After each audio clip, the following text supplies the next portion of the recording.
Dan Dickau, Scorebook Live, Washington at GSL Media Day here in Spokane with Mead's head coach. Not only is he the head coach, he's the longest tenured head coach in the league, none other than Glenn Williams. Glenn, when we look at your ball club, we see a team that has a lot of room for improvement, and I don't say that in a bad way. I see it in a way that you guys have a lot of improved pieces and a lot of guys that look to be ready to jump to the challenge. Yeah, we had a good summer, Dan, and sometimes you got to be careful with that because things change between summer and the real season, the length of games, all those things. But we competed at a high level, and I think we kind of culminated that by making it the championship bracket at the GU tournament and made it to semifinals. And I think we've shown that we've got a little spark offensively and defensively. So I think that's accurate. I think we're going to be greatly improved, and we're looking forward to seeing it in the live action. This is a great year to be much improved because, yes, Gonzaga Prep is going to be good again, but I don't know if they're going to be back-to-back state title championship good as they were the last 2 years. You look at this league as being almost wide open, especially at the 4A level. You talk about transition from summer to regular season. Is there any one or two attributes that you can put your finger on and say, if we're great at these two things, we've got a chance to challenge? Well, I think there's one that we just need to not just put our fingers on our entire body. We have got to rebound the ball. And so I think if we can rebound the ball both offensively and defensively, it's going to add to the improvement that we've shown. I mean, we're better in the half court, I think, offensively and defensively. I think we're better in transition, O&D. I think we're better in our full court defense as well, but we've got to rebound that first one. And we've talked about that. And so that's got to be huge. That's priority number one. We've got to get that first shot because we're not big. And we can't think that we can go get, jump and go get rebounds. We can't do it. We've got to put bodies on people. Well, you mentioned not having any one big player, so to speak, to kind of control the glass on both sides. That might be a positive in a way because it's been explained to me that you've got great depth, and with that depth, you have the ability to play very aggressive, and in particular on the defense of the floor, you have the opportunity to change things up defensively. You can press, you can run and jump, you could go zone at times, and because of that depth, you're willing to be aggressive and you not worry about fouls. Is that correct in the assumption? It's absolutely correct. I tell the kids we have 10 starters this year, and that's not a lie. Only 5 of them can start, but they're all going to be able to play and contribute. And yeah, we don't drop off a lot when we sub.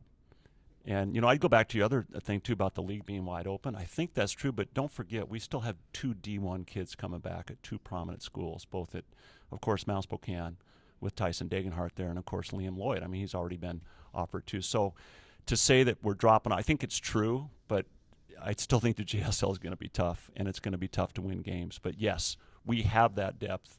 We're going to come out and we're going to present and we're going to get after it all game long in that way. You do have a lot of depth. You also have a 4-year varsity player in Tyson Rogelet. He's a player that he doesn't have any one thing that he's great at. He kind of does a lot of things well. What are you looking for him to expand on his game from junior year to senior year to really impact the game in the win-loss column for you? We want Tyson to have the ball in his hands more. And so in the past, he's inbounded and trailed in our numbered break, but we want him to get the ball and go. We want an outlet to Tyson. Tyson's really improved in all areas of the game, but one of the things he's been good at is he's an eager passer, and he's an eager shooter, and he needs to do that when he's open. But he's also an eager passer, and he's a good passer on that. And so we want him to exploit that this year and get the ball in his hands. He's tough on the full court when he's bringing it, and so we want him to do that more. You touched on, even though the league might be balanced, there are still some really good players in the league. Tyson Degenhart, Mount Spokane, Liam Lloyd at Gonzaga Prep. You've been around the league for quite some time. You coached one of the best players to ever come out of the GSL, Adam Morrison. You've also coached against Anton Watson over the last couple of years. Right. I'm going to put you on the hot seat right now. Would you take Adam Morrison or would you take Anton Watson, and why? Boy, I didn't think you were going to phrase it in that way. That is the hot seat. Yeah, I've watched both. I think the thing about Adam is anybody who can play in the NBA is freaky in high school, and I think that's what people forget. So I see a lot of similarities. First off, I think with Anton every night, I'm dodging the question, but it is It's the political season already. Now everything's heating up, getting ready for primaries. I think that Maddie could rely on Anton to put 20 in the book every night and be a stopper on defense, and that's how we felt with Adam too. And Adam, we played a 2-3 matchup zone, so it's a little unfair because he was good at pro in the middle. He had good anticipation, and I think he probably had over 50 dunks. I think somebody actually added him up his senior year. So Anton's dunking on everybody too, but it wasn't like Adam was just laying it up, nice and soft. So I think in terms of I think it's a mixed card. I think you take certainly Adam knows this, and he wouldn't be mad at me for saying. I think you take Anton defensively. I think he can guard any position, and I don't think you would have said that about Adam, although he would have tried and done a good job. And then offensively, I think Maury just was able just to really just get into streaks where he was stratospherically different than anybody I think we've seen.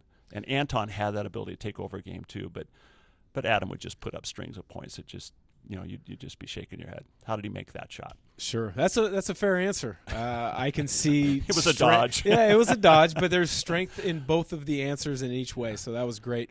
Last question: if we're sitting here having a conversation in February, what does Mead have to do to have made this a awesome season for the Mead community? Love that question. We talk a lot about the what.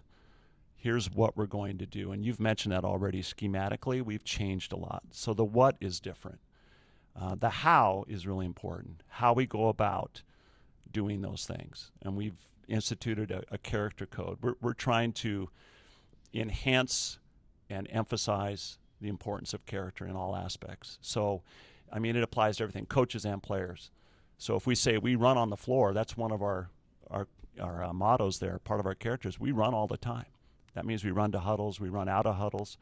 That's just one thing. We do and say the right thing. These are the types of things that we're trying to instill because we think that's going to help us become a better, closer-knit team. And we also think we're going to be able to represent Mead better. So I think that gets to the why. Why are we out here? First and foremost, we need to represent Mead High School and the Mead community as well as we possibly can. And secondly, we need to play for each other.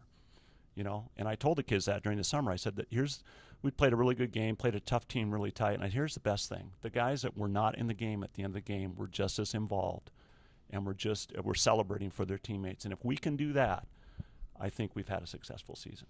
I would agree. Panther Pride is back in North Spokane at Mead High School. For Coach Glenn Williams, I'm Dan Dickau at the GSL Media Day for Scorebook Live Washington.